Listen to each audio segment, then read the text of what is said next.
नमस्कार दोस्तों, motivation as में आपका स्वागत है। मैं हूं मरेश और आज हम डिस्कस करेंगे 23 अप्रैल से 26 अप्रैल तक के करंट अफेयर्स। आप मुझे फेसबुक और इंस्टाग्राम पे फॉलो कर सकते हैं। अगर आपको मेरे लेक्चर्स की पीडीएफ डाउनलोड करनी है तो आप मेरे टेलीग्राम चैनल से उसको डाउनलोड कर सकते हैं। इसका लिंक मैंने डिस्क्रिप्शन बॉक्स के अंदर मेंशन किया है। तो आज का डिस्कशन स्टार्ट करते हैं। ये हमारे आज के डिस्कशन के टॉपिक्स है सभी।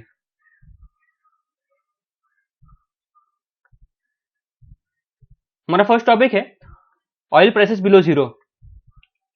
तो रिसेंटली यूएसए के अंदर जो वेस्ट टेक्सास इंटरमीडिएट ऑयल है, जिसे best quality of crude oil भी माना जाता है पूरे वर्ल्ड के अंदर, उसके प्राइसेस माइनस निगेटिव में चले गए थे और -$40 पर बैरल हो गए थे। तो अब तक के सबसे लोवेस्ट क्रूड ऑयल प्राइसेस है। तो WTI जो ऑयल है उसके जो ट्रेड जो होता है वो फ्यूचर कॉन्ट्रैक्ट्स में होता है मंथली बेसिस पे। तो फ्यूचर कॉन्ट्रैक्ट्स यानी क्या? तो एक टाइप के लीगल एग्रीमेंट्स होते हैं जिसके अंदर एक डेट को डिटरमाइन किया जाता है और एक प्राइस को डिटरमाइन किया जाता है और उस डेट पे, उस प्राइसेस पे, उस कमोडिटी का वहां पे ट्रेड होता है। उसे बोलते हैं फ्यूचर कॉन्ट्रैक्ट्स। तो ऑयल प्राइसेस के क्या क्या फैक्टर्स है जिसके ऊपर ऑयल के जो प्राइसेस डिपेंडेंट है? तो सबसे इंपॉर्टेंट है सप्लाई, फिर डिमांड और फिर क्वालिटी। अगर सप्लाई ज्यादा और डिमांड कम तो जो प्राइसेस है कमोडिटी के वो कम हो जाते हैं। तो ऑयल की जो प्राइसेस क्यों कम हो रहे हैं? तो कोविड-19 के आउटब्रेक के पहले ही ऑयल की जो डिमांड थी वो कम थी और जो सप्लाई थी वो ज्यादा थी। उसके कारण ऑयल के जो प्राइसेस वो ऑलरेडी कम हो रहे थे। फिर सऊदी और रशिया के बीच में कोई एग्रीमेंट नहीं बन पाया ऑयल के प्रोडक्शन को लेके। फिर सऊदी लेड जो ऑयल एक्सपोर्टिंग कंट्रीज है उन्होंने आपस में कम्पीट करना स्टार्ट कर दिया ऑयल प्राइसिंग के हिसाब से और प्रोडक्शन बढ़ता गया और उसके कारण जो ऑयल के जो प्राइसेस है कम होते गए। फिर कोविड-19 और लॉकडाउन के चलते इकोनॉमिक एक्टिविटीज ऑलमोस्ट ठप है। उसी कारण जो भी डिमांड है बहुत कम है ऑयल की और सप्लाई कम नहीं होने के कारण उसकी जो प्राइसेस कम हो गए। तो इंडिया के ऊपर से क्या इंपैक्ट होंगे? तो इंडिया के ऊपर कोई डायरेक्ट इंपैक्ट नहीं होगा इस ऑयल माइनस में जाने का, क्योंकि इंडिया का जो ऑयल बास्केट है वो WTI ऑयल नहीं लेता। इंडिया ब्रेंट ऑयल यूज करता है और इंडिया गल्फ कंट्री से ऑयल को खरीदता है। तो दोनों में डिफरेंस क्या है यहाँ पे हम देख लेते हैं। तो आप यहाँ पे देख सकते हैं यूएसए के अंदर होता है प्रोडक्शन WTI टाइप के ऑयल का और ब्रेंट ऑयल का जो प्रोडक्शन होता है नॉर्थ सी के अंदर, यहाँ पे आप देख सकते हैं इस रीजन में। तो इंडिया इस ब्रेंट ऑयल को यूज करता है जो कि आता है इस रीजन से और गल्फ कंट्रीज से। तो दोनों में हम यहाँ पे डिफरेंस देख लेते हैं। तो WTI जो ऑयल होता है उसकी जो सल्फर कंटेंट कम होता है as compare to Brent oil, इसलिए उसको स्वीटर कहा जाता है। देन ओपेक की जो कंट्रीज है अपने ऑयल प्राइस के बेंचमार्क के लिए ब्रेंट क्रूड ऑयल का यूज करती है, जबकि यूएस की जो कंपनीज है वो WTI क्रूड ऑयल को उसको यूज करती है बेंचमार्क के लिए। फिर इंडिया का जो ऑयल इंपोर्ट जो होता है वो ओपेक कंट्री से ज्यादा होता है जो कि ब्रेंट क्वालिटी का होता है। इसलिए इंडिया के ऊपर हमें कोई डायरेक्ट इंपैक्ट नहीं देखने मिलता है, बट कुछ इनडायरेक्ट इंपैक्ट हो सकते हैं। इंडिया को इसके कुछ फायदे भी होंगे, जैसे कि ऑयल के अगर प्राइसेस गवर्नमेंट ने कम कर दिए तो इंडिविजुअल्स की जो डिमांड है, उनकी जो कंजम्पशन है बढ़ेगी, डिमांड बढ़ेगी और जो इकोनॉमी वापस रिकवर होना स्टार्ट हो जाएगी। फिर गवर्नमेंट ने अगर प्राइस कम भी नहीं किए तो उनको उसके अंदर रेवेन्यू बढ़ जाएंगे। तो यहाँ पे आपके लिए क्वेश्चन है कि कौन सा कंट्री इंडिया को सबसे ज्यादा क्रूड ऑयल सप्लाई करता है, वो इसका आंसर कमेंट सेक्शन में देना है। नेक्स्ट टॉपिक है वर्ल्ड प्रेस फ्रीडम इंडेक्स 2020। तो इस इंडेक्स को लॉन्च किया है रिपोर्टर्स विदाउट बॉर्डर इस ग्रुप ने और इसके अंदर नॉर्वे का फर्स्ट रैंक आया है। इंडिया की जो रैंकिंग है 2 प्लेसेस से कम हो चुकी है। इंडिया का फिलहाल का रैंक है 142। इस इंडेक्स को 2002 से रिपोर्टर्स साइंस फ्रंटियर ये संस्था पब्लिश कर दी, इसका नाम रिपोर्टर्स विदाउट बॉर्डर भी है। तो रिपोर्टर्स विदाउट बॉर्डर एक इंडिपेंडेंट एनजीओ है जिसकी हेडक्वार्टर्स आपको मिलेगी पेरिस में। नेक्स्ट टॉपिक अर्थ डे। तो हर साल 22 अप्रैल के दिन अर्थ डे को मनाया जाता है। इस साल के अर्थ डे का थीम है क्लाइमेट एक्शन। अर्थ डे को स्टार्ट किया था 1970 में अमेरिकन एनवायरमेंटलिस्ट और पॉलिटिशियन जिनका नाम था गेलॉर्ड नेल्सन, इन्होंने। तो अर्थ डे नेटवर्क जो कि एक नॉट फॉर प्रॉफिट ऑर्गेनाइजेशन है अर्थ डे को लीड करती है। तो इस साल अर्थ डे की 50th एनिवर्सरी थी, उसको सेलिब्रेट करने के लिए गूगल ने एक इंटरेक्टिव डूडल को लॉन्च किया था, उसका नाम है बीज। यहाँ पे आप देख सकते हैं। तो कुछ इंपॉर्टेंट डेज हम यहाँ पे डिस्कस कर लेते हैं। 22 मार्च को हम मनाते हैं वर्ल्ड वाटर डे, 22 अप्रैल को हम मनाते हैं अर्थ डे और 22 मई को हम मनाते हैं वर्ल्ड बायोडाइवर्सिटी डे। हमारा नेक्स्ट टॉपिक है एनजीटी और बायोमेडिकल वेस्ट। तो रिसेंटली एनजीटी ने सभी स्टेट्स को डायरेक्शन दिए हैं कि जो भी कोविड-19 से रिलेटेड जो भी बायोमेडिकल वेस्ट इसका प्रॉपर्ली डिस्पोजल किया जाए।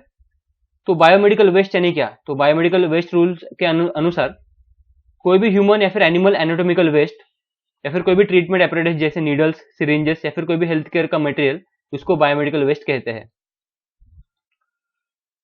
तो नेशनल ग्रीन ट्रिब्यूनल, इसकी स्थापना हुई थी 2010 में नेशनल ग्रीन ट्रिब्यूनल एक्ट के अंडर, और ये प्रिंसिपल्स ऑफ नेशनल जस्टिस के अंडर चलता है। तो आपके लिए एक क्वेश्चन है कि एनजीटी कौन से टाइप का बॉडी है?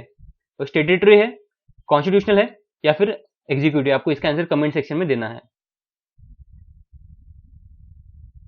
हमारा नेक्स्ट टॉपिक है Vijay Mallya loses extradition appeal in UK, यानी क्या इंडिया अभी विजय मल्ल्या का एक्सट्रेडिशन कर सकता है, उसको रिटर्न लेके आ सकता है।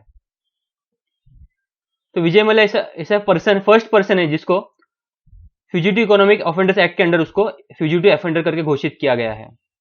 तो फ्यूजिटिव इकोनॉमिक ऑफेंडर का डेफिनेशन क्या है? तो कोई भी पर्सन जिसके खिलाफ अरेस्ट वारंट जारी किया गया है, या फिर कोई भी पर्सन जो कि इकोनॉमिक ऑफेंस में इन्वॉल्व है, जिसका जो वैल्यू है वो 100 करोड़ या फिर उससे ज्यादा है, और वो पर्सन इंडिया से भाग चुका है लीगल एक्शन से बचने के लिए, उस पर्सन को फ्यूजिटिव इकोनॉमिक ऑफेंडर बोलते हैं। ये फर्स्ट पर्सन है जिसको डिक्लेयर किया गया है। तो इसके लिए स्पेशल कोर्ट्स होते हैं जो कि बने prevention of money laundering act के अंडर। तो स्पेशल कोर्ट्स उस पर्सन को नोटिस भेजते हैं, और अगर वो पर्सन 6 वीक्स के अंदर अगर अपीयर नहीं हुआ, कोर्ट के सामने अगर हाजिर नहीं हुआ, तो उसको फ्यूजिटिव इकोनॉमिक ऑफेंडर करके घोषित कर देते हैं। तो वो पर्सन 30 डेज के अंदर हाई कोर्ट में इसके खिलाफ अपील भी कर सकता है। हमारा नेक्स्ट टॉपिक है सुजलाम सुफलाम जल संचय अभियान। इसको लॉन्च किया है गुजरात गवर्नमेंट ने। जो भी वाटर बॉडीज है उनको डीप करने के लिए, उनकी खुदाई करके उनका जो स्टोरेज कैपेसिटी है रेन वाटर की, उसको बढ़ाने के लिए इस अभियान को लॉन्च किया गया है। ये पब्लिक प्राइवेट पार्टनरशिप के मोड पे चलता है। हमारा नेक्स्ट टॉपिक है जूनोसिस। तो जूनोसिस यानी ऐसे डिसीज जो कि जानवरों से इंसानों में ट्रांसमिट होते हैं। तो यूनाइटेड नेशन एनवायरमेंट प्रोग्राम के अनुसार जो 60% ह्यूमन इन्फेक्शियस डिसीज है, उनका जो ओरिजिन आपको मिलेगा एनिमल्स के अंदर।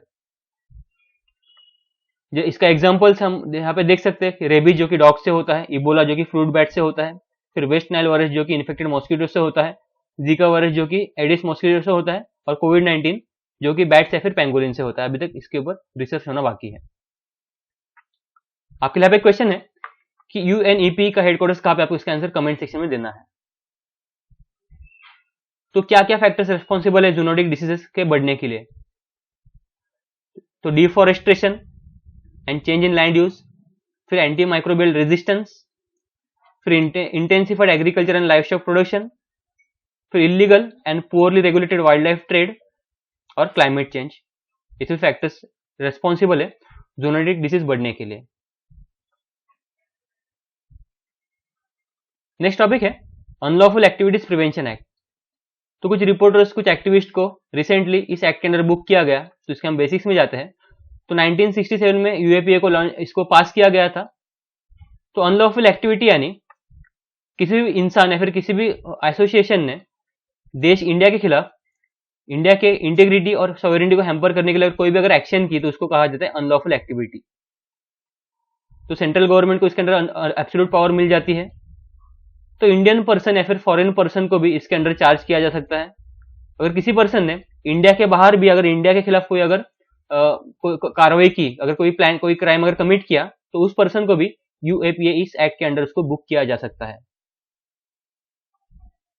फिर इस एक्ट के अंडर इन्वेस्टिगेशन एजेंसी को चार्जशीट फाइल करने के लिए मैक्सिमम 180 डेज मिलते हैं। अगर कोर्ट ने अगर परमिशन दे दी तो इससे भी ज्यादा उनको ड्यूरेशन मिल जाता है। 2019 में इसमें एक अमेंडमेंट बिल पास करके चेंजेस किए गए। तो इस अमेंडमेंट के अनुसार डायरेक्टर जनरल ऑफ एनआईए उनको पावर दिए गए हैं कि किसी भी प्रॉपर्टी को सीज कर सकते हैं और अटैच कर सकते हैं। देन एनआईए का जो भी ऑफिसर होगा, जो भी इंस्पेक्टर है, फिर उससे ऊपर के रैंक का जो ऑफिसर जो होगा, वो केसेस को री इन्वेस्टिगेट कर सकता है अगर टेररिज्म से रिलेटेड हो तो। हमारा नेक्स्ट टॉपिक है ई रक्त कोष पोर्टल। तो रिसेंटली जो ब्लड की जो सप्लाई है उसमें कुछ गिरावट आई थी, तो उससे रिलेटेड ये न्यूज है। तो यूनियन हेल्थ मिनिस्ट्री उसने इस पोर्टल को बनाया था, ई रक्त कोष पोर्टल, 2016 में। तो फिलहाल एक सिंगल पॉइंट पोर्टल होगा। किसी भी पर्सन को इस पोर्टल के ऊपर कौन से टाइप का ब्लड, कौन से ब्लड ग्रुप का जो ब्लड है, कितनी स्टॉक में अवेलेबल है आपको इस पोर्टल पे मिल जाएगा। ये जो पोर्टल है वो ड्रग्स एंड कॉस्मेटिक एक्ट को और नेशनल ब्लड पॉलिसी स्टैंडर्ड्स को ये एनफोर्स करता है। तो यहाँ पे हम ब्लड डिसऑर्डर्स के टाइप देख सकते हैं। तो रेड ब्लड सेल के डिसऑर्डर से आपको हो सकता है एनीमिया या फिर थैलेसीमिया। फिर व्हाइट ब्लड सेल की डिसऑर्डर से होता है लिम्फोमा या फिर ल्यूकेमिया और मल्टीपल माइलोमा। फिर ब्लड प्लाज्मा की डिसऑर्डर से हो सकता है हेमोफीलिया। प्लेटलेट्स की डिसऑर्डर से हो सकता है थ्रोम्बोसाइटोपिनिया। यहाँ पे आपके लिए एक क्वेश्चन है कि ब्लड के कंपोनेंट्स क्या क्या, आपको इसका आंसर कमेंट सेक्शन में देना है और आपको इसको डिसेंडिंग ऑर्डर में अरेंज करना है। हमारा नेक्स्ट टॉपिक है कोविड इंडिया सेवा। इसको लॉन्च किया गया है रिसेंटली। तो मिनिस्ट्री ऑफ हेल्थ ने कोविड इंडिया सेवा को लॉन्च किया। एक ट्विटर सेवा सोल्यूशन है जो कि इंटरेक्टिव प्लेटफॉर्म होगा और लोग जो है कॉमन लोग अपनी क्वेरीज यहाँ पे रेज कर सकते हैं। एक डायरेक्ट चैनल ऑफ कम्युनिकेशन होगा लोगों के बीच में। हमारा नेक्स्ट टॉपिक है फूड क्राइसिस अबाउट कोविड-19। तो recently global report on food Crisis इसको पब्लिश किया गया था, global Network Against Food crisis इस संस्था ने। तो इसके अनुसार 2019 में 55 कंट्रीज के अक्रॉस 135 मिलियन जो लोग हैं वो एक्यूट फूड इनसिक्योरिटी को फेस कर रहे थे। तो इस रिपोर्ट ने इस एक्यूट फूड इनसिक्योरिटी के जो लिंक्स है वो कॉन्फ्लिक्ट से लगाए हैं और इनके अनुसार येमेन जो है 2020 का सबसे ज्यादा फूड इनसिक्योरिटी और सबसे ज्यादा माल न्यूट्रिशन क्राइसिस को फेस करेगा। तो United Nation World Food Programme के अनुसार कोविड-19 के कारण 2020 में जो एक्यूट फूड इनसिक्योरिटी जो है उसको जो लोग है वो डबल होकर 265 मिलियन तक जा सकते हैं। तो एक्यूट फूड इनसिक्योरिटी यानी क्या? जब लोग फूड को इनएडिक्वेट कंज्यूम नहीं कर पाते उनके कारण उनको जो जान को खतरा होता है उसको बोलते हैं एक्यूट फूड इनसिक्योरिटी। और ये क्रोनिक हंगर से भी सीवियर होता है। देन क्रोनिक हंगर यानी क्या? जो लोग एडिक्वेटली फूड को कंज्यूम नहीं कर पाते उनके कारण उनके नॉर्मल एक्टिव लाइफस्टाइल को बाधा पहुंचती है।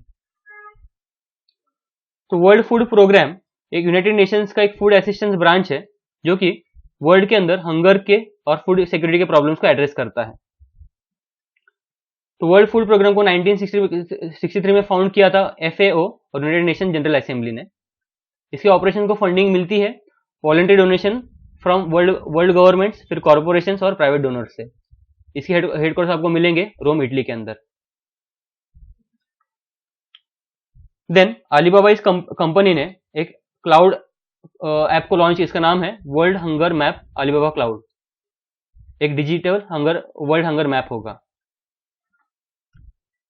Then Global Network Against Food Crisis, इसको लॉन्च किया था 2016 में यूरोपियन यूनियन, FAO और वर्ल्ड फूड प्रोग्राम ने वर्ल्ड ह्यूमैनिटेरियन समिट के अंडर।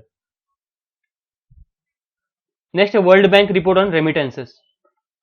तो रिसेंटली वर्ल्ड बैंक ने इस रिपोर्ट को पब्लिश किया है। इसके अनुसार इंडिया के इस साल के जो रेमिटेंसेस है उसमें 23% गिरावट आने वाली है और ग्लोबली रेमिटेंसेस में 20% गिरावट आने वाली है। तो इंडिया वर्ल्ड के अंदर सबसे ज्यादा रेमिटेंसेस इंडिया को मिलते हैं। और रेमिटेंसेस यानी क्या? जो भी पर्सन इंडिया के बाहर रह के इंडिया में पैसे भेजते हैं उसको बोलते हैं रेमिटेंसेस।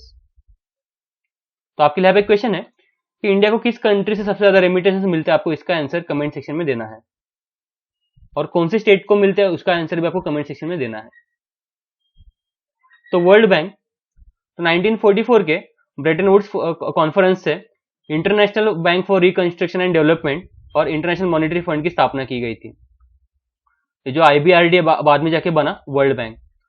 तो वर्ल्ड बैंक ग्रुप के अंदर 5 इंस्टीट्यूशंस आते हैं जिसके अंदर आपको मिलेगा International Bank for Reconstruction and Development, then International Development Association, International Finance Corporation, Multilateral Guarantee Agency और फिफ्थ है International Centre for Settlement of Investment dispute.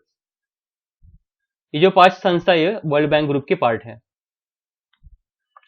तो वर्ल्ड बैंक कुछ रिपोर्ट्स रिलीज करता है, उसको हम देख लेते हैं। तो ease of doing business report है, ह्यूमन कैपिटल इंडेक्स है और वर्ल्ड डेवलपमेंट रिपोर्ट है। हमारा नेक्स्ट टॉपिक है no 100% quota for tribal teachers. तो आंध्र प्रदेश गवर्नमेंट के अंदर 2000 से कुछ शेड्यूल एरियाज के अंदर, कुछ स्कूल्स के अंदर 100% रिजर्वेशन दिया गया था शेड्यूल ट्राइब्स के टीचर्स के लिए। तो इसको सुप्रीम कोर्ट ने अनकॉन्स्टिट्यूशनल ठहराया है। तो इंदिरा साहनी केस का जो जजमेंट आता है 1992 में, उसके अनुसार जो मैक्सिमम जो रिजर्वेशन होगा वो 50% से ज्यादा नहीं हो सकता, यानी सुप्रीम कोर्ट ने 50% की कैपिंग लगाई दी थी इस केस के अंडर। तो इंपॉर्टेंट केस है, आप उसको ध्यान में रखना। फिर सुप्रीम कोर्ट ने इस 100% रिजर्वेशन को डिस्क्रिमिनेटरी और इम्परमिसिबल बताया। बट रिसेंटली 2019 में गवर्नमेंट ऑफ इंडिया, हमारे पार्लियामेंट ने 103rd अमेंडमेंट एक्ट को पास किया, और इस एक्ट के अनुसार जो भी अनरिजर्व ओपन कैटेगरी के जो भी लोग होंगे उनको एजुकेशन इंस्टीट्यूशंस में और गवर्नमेंट जॉब्स में उनको 10% रिजर्वेशन उनको दिया गया इस अमेंडमेंट एक्ट के अनुसार। और जो 10% जो रिजर्वेशन है वो 50% कैपिंग को वो ब्रीच करता है। तो इस एक्ट के अनुसार आर्टिकल 15 और आर्टिकल 16 को अमेंड किया गया। तो फिलहाल मामला सुप्रीम कोर्ट में है, बट सुप्रीम कोर्ट ने अभी तक इसके ऊपर कोई स्टे नहीं लगाया। हमारा नेक्स्ट टॉपिक है फेलुडा एंड क्रिस्पर टेक्नोलॉजी। तो फेलुडा एक low cost paper strip test है जो कि कोरोना को डिटेक्ट करेगा विद इन एन आवर। इसको डेवलप किया है CSIR और के Institute of Genomics and Integrative Biology ने। तो Cas9 हमारे अंदर का एक बैक्टीरियल इम्यून सिस्टम प्रोटीन होता है। इस टेस्ट के अंदर Cas9 को यूज किया जाएगा और क्रिस्पर Cas9 सिस्टम के जीनोम एडिटिंग टूल को इसको यहाँ पे यूज किया जाएगा। तो क्रिस्पर टेक्नोलॉजी क्या है, यूपीएससी ने इसके ऊपर पहले भी क्वेश्चन पूछ चुके हैं प्रीलिम्स के अंदर। तो एक टूल है जीनोम एडिटिंग के लिए। इससे आपकी जो डीएनए के सीक्वेंस उसको अल्टर किया जा सकता है, उसको मॉडिफाई किया जा सकता है। इसको यूज कर सकते हैं जेनेटिक डिफेक्ट्स को ढूंढने के लिए, उनको करेक्ट करने के लिए, बट इसको अनएथिकल भी माना जाता है क्योंकि हम नेचर के रूल को यहाँ पे बदल रहे हैं। हमारा नेक्स्ट टॉपिक है विद्यादान 2.0। तो रिसेंटली मिनिस्ट्री ऑफ HRD ने इसको लॉन्च किया है विद्यादान 2.0 को। इसके अंदर एक कोई भी पर्सन, कोई भी इंडिविजुअल या फिर कोई भी ऑर्गेनाइजेशन ई लर्निंग में अपना कॉन्ट्रीब्यूशन दे सकता है स्कूल्स और हायर एजुकेशन के लिए। तो मिनिस्ट्री ऑफ HRD ने इसको लॉन्च किया है और इसके अंदर दीक्षा ऐप का इस्तेमाल होने वाला है। दीक्षा ऐप को हम पहले भी डिस्कस कर चुके हैं। हमारा नेक्स्ट टॉपिक है कोसोवाल ब्रिज। तो रिसेंटली बॉर्डर रोड ऑर्गेनाइजेशन ने एक ब्रिज को कंस्ट्रक्ट किया है रावी रिवर के ऊपर, जो कि कोसोवाल जो एक एनक्लेव पंजाब के अंदर along the India Pakistan border उसको जोड़ेगा रेस्ट ऑफ द इंडिया के साथ में। तो कोसोवाल ब्रिज को कंस्ट्रक्ट किया BRO ने प्रोजेक्ट चेतक के अंडर। तो यहाँ पे हम रावी रिवर के डिस्कशन कर लेते हैं बेसिक्स में। तो इंडियस की 5 इंपॉर्टेंट ट्रिब्यूटरीज है जिनको हम पंजनाड भी बोलते हैं। उसके अंदर आते हैं झेलम, चेनाब, रावी, बियास, सतलज। उसमें से एक है रावी रिवर। इसका राइज होता है हिमाचल प्रदेश से, ये फ्लो होती है हिमाचल से जम्मू कश्मीर, जम्मू कश्मीर से पंजाब, फिर पंजाब से पाकिस्तान। इसके ऊपर आपको कुछ इंपॉर्टेंट प्रोजेक्ट्स मिलेंगे, जैसे कि उज मल्टीपर्पज प्रोजेक्ट है जो कि उज रिवर के ऊपर सिचुएटेड है। उज एक ट्रिब्यूटरी है रावी रिवर की। देन इसके ऊपर आपको एक डैम मिलेगा, उसका नाम है शाहपुर कंदी डैम। तो 1960 में इंडस वैली ट्रीटी हुई थी इंडिया और पाकिस्तान के बीच में, और उसमें वर्ल्ड बैंक ने मध्यस्थी की थी उसके अंदर। तो इस ट्रीटी के अनुसार जो 3 नदियां हैं इंडस, झेलम और चेनाब, इनके वाटर का राइट्स होगा पाकिस्तान के पास, और जो नीचे की जो 3 नदियां हैं रावी, बियास, सतलज, जिनके पानी का जो राइट्स होगा वो इंडिया के पास होगा। आपको रावी रिवर प्लॉट करना है आपके एटलस में। हमारा नेक्स्ट टॉपिक है एजुकेशन फॉर जस्टिस। तो recently United Nations office on drugs and crimes ने इस इनिशिएटिव को लॉन्च किया। इसका नाम है एजुकेशन फॉर जस्टिस इनिशिएटिव। हमारे नेक्स्ट जनरेशन को क्राइम प्रिवेंशन के बारे में बताएगा। नेक्स्ट टॉपिक है नूर सैटेलाइट। तो ईरान का एक फर्स्ट मिलिट्री सैटेलाइट, इसका नाम है नूर, इसका मीनिंग है लाइट। तो इसको 425 किलोमीटर हाइट के ऊपर ऑर्बिट में डाला गया है और इसके अंदर घासेट लॉन्चर इसको यूज किया गया है। तो यूएसए ने ईरान के इस मूव को क्रिटिसाइज किया है। उन्होंने एक वार्निंग दी है कि इस टेक्नोलॉजी का यूज इंटरकॉन्टिनेंटल बैलिस्टिक मिसाइल बनाने में भी हो सकता है। तो क्या है एक इंटरकॉन्टिनेंटल बैलिस्टिक मिसाइल, इसको हम डिस्कस कर लेते हैं बेसिक्स में। तो land based nuclear arm ballistic missile होते हैं जिसकी जो रेंज होती है, स्ट्राइक रेंज होती है 5,500 किलोमीटर से ज्यादा होती है। तो इंडिया के पास भी ICBM है, उसका नाम है अग्नि 5। फिर सबमरीन लॉन्च बैलिस्टिक मिसाइल भी होते हैं, इंडिया के पास है धनुष। तो बैलिस्टिक मिसाइल के रेजिम को कंट्रोल करने के लिए 1987 में एक रेजिम बना था, उसका नाम है मिसाइल टेक्नोलॉजी कंट्रोल रेजिम। तो इंडिया इस रेजिम का पार्ट है। तो आपके लिए क्वेश्चन है कि एमटीसीआर जैसे और भी कुछ एग्रीमेंट्स है, कुछ रेजिम्स है, जैसे ऑस्ट्रेलिया ग्रुप, वासेनर अरेंजमेंट और एनएसजी न्यूक्लियर सप्लाई ग्रुप, इनके बारे में आपको कमेंट सेक्शन में लिखने का काम क्या है, इनका पर्पस क्या है। तो ईरान के आप यहाँ पे मैपिंग में देख लेते हैं कि ईरान यहाँ पे लोकेटेड है मिडिल ईस्ट में। तो आपको कंट्रीज देखने ईरान के साथ में कौन से कंट्रीज अटैच्ड है। फिर ईरान के ऊपर आपको मिलेगा कैस्पियन सी और नीचे आपको मिलेगा पर्शियन गल्फ। एटलस में आपको इसको प्लॉट करना है। हमारा नेक्स्ट टॉपिक है ordinance to protect health workers. तो रिसेंटली प्रेसिडेंट ऑफ इंडिया ने एक ऑर्डिनेंस पास किया है और उसमें एपिडेमिक डिसीज एक्ट को थोड़ा अमेंड किया गया है। तो इस ऑर्डिनेंस से जो भी हेल्थ केयर फैटर्निटी जैसे कि डॉक्टर्स, नर्सेस और आशा वर्कर्स, उनको वायलेंस से प्रोटेक्शन दिया गया है। किसी भी पर्सन ने अगर इनके खिलाफ अगर वायलेंस किया तो उस पर्सन के खिलाफ नॉन कॉग्निजेबल और नॉन अवेलेबल जो ऑफेंस है वो माना जाएगा। तो कॉग्निजेबल ऑफेंस यानी क्या? तो कॉग्निजेबल ऑफेंस यानी सीरियस नेचर का एक क्राइम होता है जैसे कि murder, rape, kidnapping etcetera etcetera. इसके अंदर किसी भी पर्सन को, सस्पेक्ट को अरेस्ट करने के लिए कोर्ट के वारंट की जरूरत नहीं पड़ती कॉग्निजेबल ऑफेंस के लिए। उस पर्सन को, अरेस्टेड पर्सन को 24 आवर के अंदर उसको जुडिशियल मैजिस्ट्रेट के पास हाजिर करना पड़ता है और उसके खिलाफ एफआईआर दाखिल होती है। तो किसी भी पर्सन ने अगर डॉक्टर्स के ऊपर अभी हमला किया है, फिर हेल्थ के वर्कर्स के ऊपर हमला किया, तो उसके ऊपर एक कॉग्निजेबल ऑफेंस और नॉन अवेलेबल ऑफेंस उसके ऊपर जारी हो जाएगा। देन नॉन कॉग्निजेबल ऑफेंस यानी क्या? कि जो भी छोटे मोटे क्राइम्स होते हैं जैसे कि फॉर्जरी, चीटिंग, डिफेमेशन, ये सब नॉन कॉग्निजेबल में आते हैं। तो पुलिस विदाउट वारंट किसी को भी अरेस्ट नहीं कर सकती और इसके अंदर एफआईआर दाखिल नहीं होती। आपके लिए एक क्वेश्चन है कि कौन से आर्टिकल के under President of India ordinance को जारी कर सकता है। इसका आंसर आपको कमेंट सेक्शन में देना है। हमारा नेक्स्ट टॉपिक है centre cuts non urea fertiliser subsidy. तो recently cabinet committee on economic affairs ने जो नॉन यूरिया फर्टिलाइजर था उसके सब्सिडी के अंदर कट किया है। सीसी के रिपोर्ट के अनुसार सीसी ने अप्रूवल दे दिया है एमोनियम फॉस्फेट इस फर्टिलाइजर को न्यूट्रिएंट बेस्ड सब्सिडी स्कीम के लिए। तो न्यूट्रिएंट बेस्ड सब्सिडी स्कीम क्या है? तो अप्रैल 2010 में इसको इंप्लीमेंट किया गया था Department of Fertilizers, Ministry of Chemicals के द्वारा। तो न्यूट्रिएंट बेस्ड सब्सिडी स्कीम के अनुसार जो भी फर्टिलाइजर्स होंगे, फॉस्फेटिक और पोटेशिक फर्टिलाइजर्स, इसके अंदर यूरिया नहीं आएगा। यूरिया के एक्सेप्शन में फॉस्फेटिक और जो भी पोटेशिक फर्टिलाइजर होंगे उनको एनुअल सब्सिडी मिलेगी गवर्नमेंट से। तो गवर्नमेंट क्या करेगी, इससे फायदा क्या होगा कि जो किसान जो है उनको एफोर्डेबल प्राइसेस में फर्टिलाइजर्स मिल पाएंगे और ठीक से खेती कर पाएंगे। तो cabinet committee on economic affairs हम इसको डिस्कस कर लेते हैं। इसके चेयरमैन होते हैं प्राइम मिनिस्टर ऑफ इंडिया और ये पब्लिक सेक्टर इन्वेस्टमेंट के लिए प्रायोरिटीज को ले डाउन करता है, सीसीईए। देन जो भी इकोनॉमिक फील्ड्स के जो भी पॉलिसीज मेकिंग या फिर एक्टिविटीज होती है उसको कोऑर्डिनेट करता है cabinet committee on economic affairs. हमारा नेक्स्ट टॉपिक है सेंट्रल विस्टा रीडेवलपमेंट प्रोजेक्ट। तो recently minister of housing and urban affairs ने 2019 में सेंट्रल विस्टा रीडेवलपमेंट प्रोजेक्ट को अप्रूवल रखी थी, उसको प्रपोज किया था, बट फिलहाल उसको विरोध हो रहा है बहुत सारे तबकों से। तो इस प्रपोजल के अनुसार एक ट्रायंगुलर पार्लियामेंट बिल्डिंग बनेगी अभी एग्जिस्टिंग पार्लियामेंट के बाजू में और एक कॉमन सेंट्रल सेक्रेटरीट बनेगा। तो currently Central Vista of New Delhi में आपको मिलेंगे Rashtrapati Bhavan, then Parliament House, North and South Block, India Gate, National Archives आदि।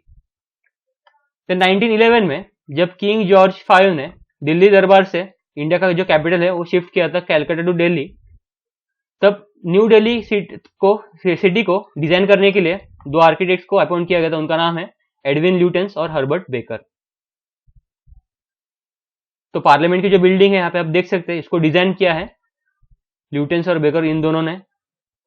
देन राष्ट्रपति भवन यहाँ पे आप देख सकते हैं, इसको डिजाइन किया है एडवर्ड ल्यूटेंस ने, और सेक्रेटरीट जिसके अंदर नॉर्थ एंड साउथ ब्लॉक जो आते हैं उसको डिजाइन किया है हर्बर्ट बेकर ने। हमारा नेक्स्ट टॉपिक है खुदाई खिदमतगार।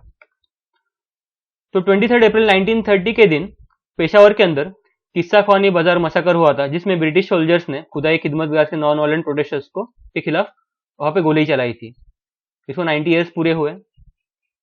तो खुदाई खिदमतगार ब्रिटिश के खिलाफ एक नॉन वायलेंट मूवमेंट था जिसको लीड किया था खान अब्दुल गफ्फार खान। इनको फ्रंटियर गांधी भी बोलते हैं, नॉर्थ वेस्ट फ्रंटियर के अंदर।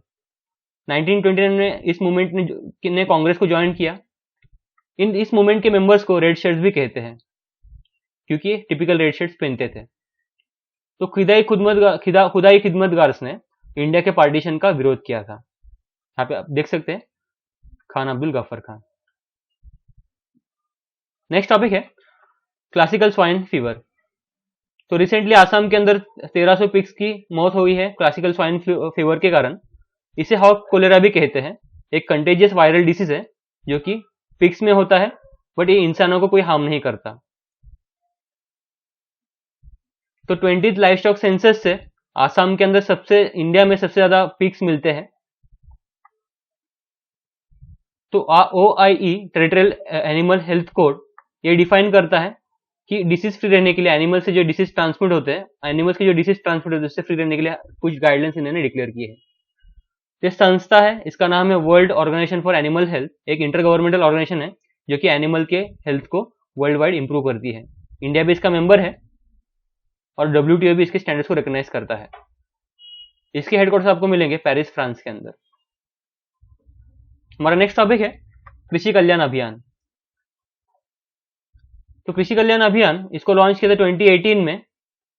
मिनिस्ट्री ऑफ एग्रीकल्चर ने फार्मर्स को एड, असिस्ट एंड एडवाइस करने के लिए, अपनी फार्मिंग टेक्निक्स को सुधारने के लिए और उनके इनकम बढ़ाने के लिए। तो इस कृषि कल्याण अभियान को 112 एस्पिरेशनल डिस्ट्रिक्ट में उसको इंप्लीमेंट किया जाएगा, जिसके अंदर 25 विलेजेस आएंगे और जिस विलेज के अंदर पॉपुलेशन 1000 से ज्यादा होगा वो एस्पिरेशनल डिस्ट्रिक्ट के अंदर आएंगे।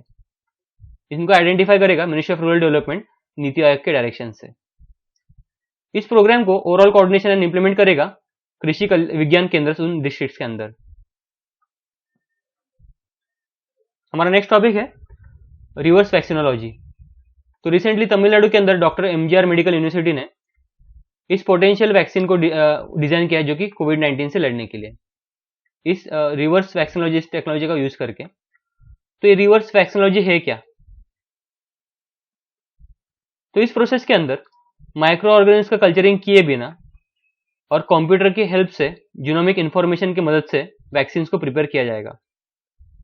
इस प्रोसेस से जो भी एंटीजेंस है, यानी जो कि ह्यूमन बॉडी के ऊपर जो भी हमला करते हैं ब्लड के अंदर, और एपिटोप से जो कि एंटीजन का ही कंपोनेंट होते हैं, उनको आइडेंटिफाई किया जाएगा कोविड-19 के।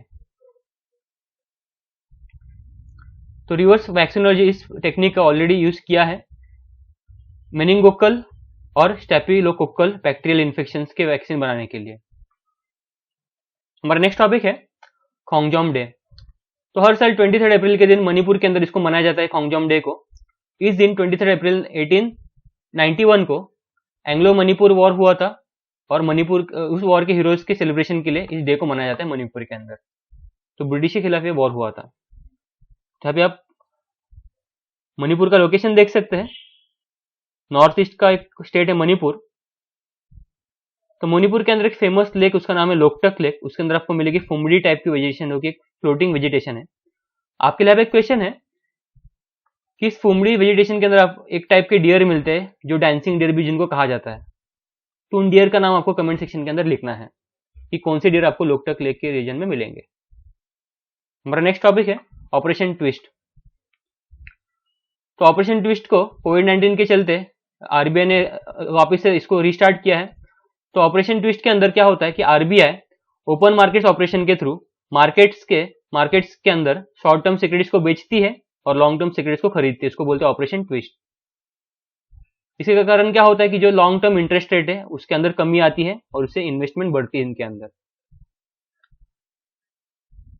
तो ऑपरेशन ट्विस्ट को फर्स्ट टाइम यूज किया था 1961 में यूएस के फेडरल रिजर्व में, जो कि यूएस की सेंट्रल बैंक है, डॉलर को स्ट्रॉन्ग करने के लिए।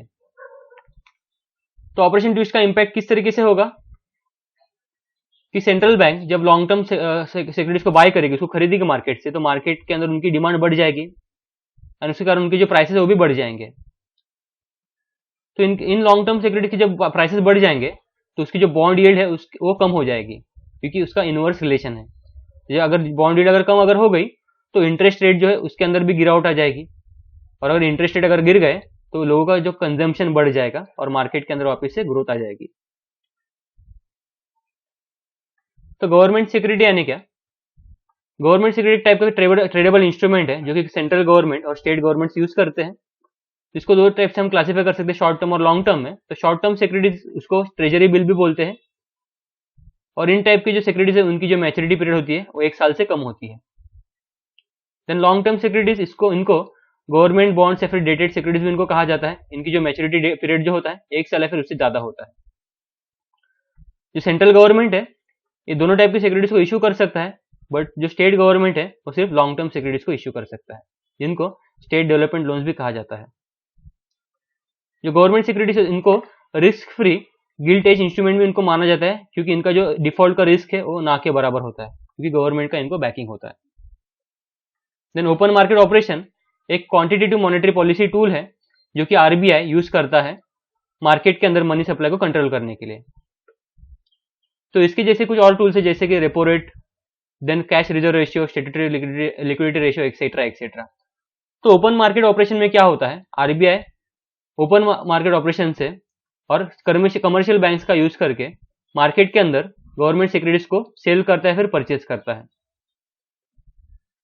और मार्केट से अगर लिक्विडिटी अगर रिमूव करनी है सेंट्रल बैंक को तो क्या करेगा, वो गवर्नमेंट सिक्योरिटीज बेचेगा मार्केट में और मार्केट से पैसा कम करेगा, उससे लिक्विडिटी कम हो जाएगी। और मार्केट के अंदर लिक्विडिटी अगर बढ़ानी है रिजर्व बैंक को तो रिजर्व बैंक क्या करेगा, गवर्नमेंट सिक्योरिटीज को खरीदेगा और उसके बदले पैसे मार्केट के अंदर पंप कर देगा, उससे क्या होगा, लिक्विडिटी बढ़ जाएगी। हमारा नेक्स्ट टॉपिक है conversion of surplus rice to ethanol. तो रिसेंटली सेंट्रल गवर्नमेंट ने डिसीजन लिया है कि जो भी एक्सेस जो राइस होगा उसको इथेनॉल में कन्वर्ट कर देंगे। उसका यूज होगा अल्कोहल बेस्ड हैंड सैनिटाइजर और पेट्रोल ब्लेंडिंग के लिए। तो नेशनल पॉलिसी ऑन बायोफ्यूल्स 2018 अलो करती है कि जो भी एक्सेस सरप्लस जो कमोडिटी जो होगी उसको हम एथेनॉल के प्रोडक्शन में यूज कर सकते हैं फूड ग्रेन्स का। बट इस मूव को क्रिटिसाइज किया गया था क्योंकि ऑलरेडी इंडिया के अंदर जो भूखमरी है उसके कारण जो डेथ्स होती है अभी भी ज्यादा है, इसलिए जो एक्सेस जो फूड प्रोडक्शन है उसको क्रिटिसाइज किया गया है इथेनॉल में कन्वर्जन करने के लिए। फिर हमारा नेशनल पॉलिसी ऑन बायोफ्यूल 2018 ये बायोफ्यूल्स को कैटेगराइज करता है first generation, second generation, third generation और फोर्थ जनरेशन में। तो फर्स्ट जनरेशन बायोफ्यूल के अंदर आपको मिलेंगे बायो अल्कोहल्स और बायोडीजल, सेकंड जनरेशन में आपको मिलेंगे इथेनॉल और municipal solid waste to drop in fuel etcetera, ये सब मिलेंगे। फिर थर्ड जनरेशन में आपको मिलेगा ब्यूटेनॉल और फोर्थ जनरेशन में आपको मिलेगा जेनेटिकली इंजीनियर्ड क्रॉप्स। तो इस बायोफ्यूल पॉलिसी का ऑब्जेक्टिव है कि 2030 तक 20% इथेनॉल ब्लेंडिंग करना और 5% बायोडीजल को ब्लेंडिंग करना। हमारा नेक्स्ट टॉपिक है कमोडिटी मार्केट आउटलुक, जो कि वर्ल्ड बैंक ने इसको पब्लिश किया है। तो इस आउटलुक रिपोर्ट के अनुसार जो 2020 में जो भी कमोडिटी के प्राइसेस है वो बहुत ज्यादा पैमाने पर गिर जाएंगे, कम हो जाएंगे। हमारा नेक्स्ट टॉपिक है कालेश्वरम लिफ्ट इरिगेशन प्रोजेक्ट। ये प्रोजेक्ट है तेलंगाना के अंदर गोदावरी रिवर के ऊपर। तो गोदावरी रिवर और प्राणहिता रिवर के कॉन्फ्रेंस पे आपको ये प्रोजेक्ट मिलेगा। ओरिजिनल इसका नाम था प्राणहिता चेवेला प्रोजेक्ट, जो कि पहले आंध्र प्रदेश के अंदर था। 2014 में आंध्र प्रदेश का विभाजन होने के बाद में ये तेलंगाना के अंदर चला गया, फिर उसका नाम चेंज होकर बन गया कालेश्वरम प्रोजेक्ट। तो तेलंगाना के मिशन काकाटी और मिशन भागीरथी स्कीम जो कि ड्रिंकिंग वाटर के लिए है, इनको सपोर्ट करेगा ये प्रोजेक्ट कालेश्वरम प्रोजेक्ट। तो प्राणहिता रिवर के हम बेसिक्स में जाते हैं। तो प्राणहिता ये गोदावरी रिवर की सबसे लार्जेस्ट ट्रिब्यूटरी है और इसका ओरिजिन आपको मिलेगा महाराष्ट्र के अंदर। तो प्राणहिता रिवर्स के आपको ट्रिब्यूटरीज है वर्धा, पेनगंगा और वैनगंगा। हमारा नेक्स्ट टॉपिक है अंबुबची मेला। तो हर साल आसाम के अंदर इसको मनाया जाता है, तो इस साल इसको कैंसिल किया है कोविड-19 के कारण। तो ये फेस्टिवल कामाख्या टेम्पल गुवाहाटी आसाम के अंदर मनाया जाता है हर साल, और जो गॉडेस यहाँ पे प्रेसाइड करती है उसके एनुअल मेंस्ट्रुएशन के लिए मनाया जाता है। तो आसाम के अंदर जो भी गर्ल्स है उनको वुमनहुड अचीवमेंट के लिए इस रिचुअल को सेलिब्रेट किया जाता है। उसको कहा जाता है इस रिचुअल को तुलोनी बिया या फिर स्मॉल वेडिंग भी उसको कहते हैं।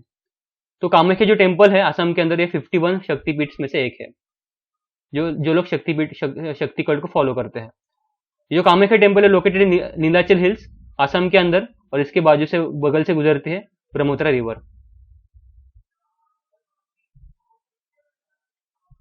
हमारा लास्ट टॉपिक है देवनाहल्ली पोमेलो ट्रीज। तो recently Bangalore international airport limited ने यह फैसला किया है कि उसके रीजन में वो प्लांट करेंगे 500 देवनाहल्ली पोमेलो ट्रीज को सीएसआर प्रोजेक्ट के अंडर। तो देवनाहल्ली पोमेलो जो होते हैं इस तरीके से दिखते हैं। एक साइट्रस फ्रूट है जिसके अंदर आपको विटामिन सी की मात्रा बहुत ज्यादा मिलेगी। इसको ज्योग्राफिकल इंडिकेशन टैग भी मिला है, और ये देवनाहल्ली तालुका बैंगलोर के अंदर आपको मिलेंगे। इसका नाम चकोटा भी इनको कहा जाता है। आपके लिए क्वेश्चन है कि जीआई टैग की रजिस्ट्री कौन से स्टेट में, कौन सी सिटी में लोकेटेड, आपको इसका आंसर कमेंट सेक्शन में देना है। तो आज के डिस्कशन में बस इतना ही। Thank you very much.